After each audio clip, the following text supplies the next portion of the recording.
বিনা প্রয়োজনে যদি কোনো মহিলা স্বীয় বাচ্চাকে রোজা অবস্থায় খাদ্য চিবিয়ে দেয় তবে তার হুকুম কি? একজন মহিলা তার শিশু বাচ্চাকে খাদ্য চিবিয়ে দিতে পারবে?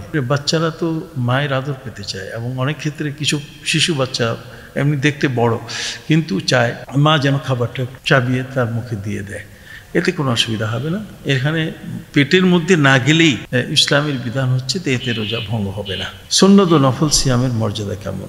দেখুন, সুন্নত এবং নফল এই দুটোর মধ্যে তো পার্থক্য আছে। নফল রোজা বলতে গেলে আইয়ামে বেজের রোজা, ঠিক ওই ধরনের কিছু রোজা যে একজন ব্যক্তি ইচ্ছে করলো যে একদিন পর পর হজরতে দাউদ আলাইহিস সালামের মতো সে রোজা পালন করবে, তা সেই নফল রোজা পালন করতে তো কোনো বাধা নেই, ইসলাম সেটাকে অনুমতি দিয়েছে।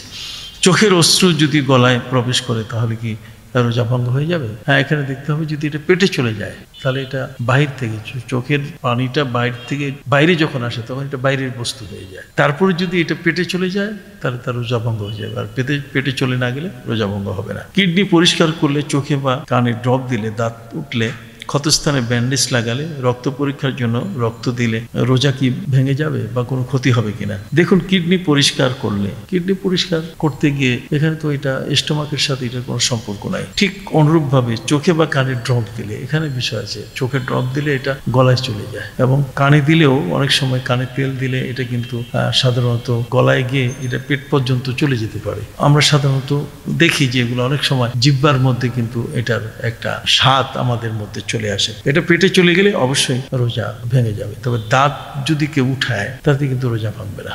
তার কারণ হচ্ছে দাঁত উঠানো এটা একটা তার প্রয়োজন। আর ক্ষতস্থানে ব্যান্ডেজ লাগালে না, তাতেও রোজা নষ্ট হবে না। রক্ত পরীক্ষার জন্য যদি রক্ত দেয় তাতেও কিন্তু রোজা নষ্ট হবে না, রোজা মাকরুও হবে না। প্রশ্ন, যদি সুবে সাদেক হয়ে যায় বা ফজরের আজান শুরু হয়ে যায় আর মুখে খাবার বা পানীয় থাকে তাহলে কি করবে? দেখুন, আমাদের দেশে কিন্তু সুবে সাদেকের যে সময়টা বা ফজরের আজান শুরু হয়ে যাওয়ার যে সময়টা, সেটা কিন্তু সতর্কতার সময়টার পরে 5 মিনিট আগে কিন্তু সতর্ক করা হয়। তো যদি কোনো ব্যক্তি মুখে খাবার রাখে বা পানি, তাহলে সাথে সাথে ফেলে দিতে হবে, ওটা গেলা যাবে না। কারণ আজান অলরেডি আমাদের দেশের নিয়মই হচ্ছে যে আজানই হচ্ছে একটা ওয়ার্নিং যে এখন সময় শেষ হয়ে গেছে। তো কাজে এরপরেও যদি সেই মুখের পানি অথবা সেই খাবার পেটে নেয় তাদের রোজা কিন্তু নষ্ট হয়ে যাবে। রোজাদার যদি আহত হয় বা নাক দিয়ে রক্ত ঝরে কিংবা কোনো কারণে অনিচ্ছাকৃতভাবে গলায় পানি বা তেল ঢুকে যায় তাহলে রোজার হুকুম কি হবে? রোজাদার আহত হতেই পারে কোনো কারণে, বা নাক দিয়ে রক্ত ঝরে, এগুলোতে রোজা নষ্ট হবে না। কিংবা কোনো কারণে অনিচ্ছাকৃতভাবে গলায় পানি বা তেল যদি ঢুকে যায়, হ্যাঁ, গলায় যদি ঢুকে যায় আর স্টোমাকে চলে যায় তাতে রোজা ভঙ্গ হয়ে যাবে।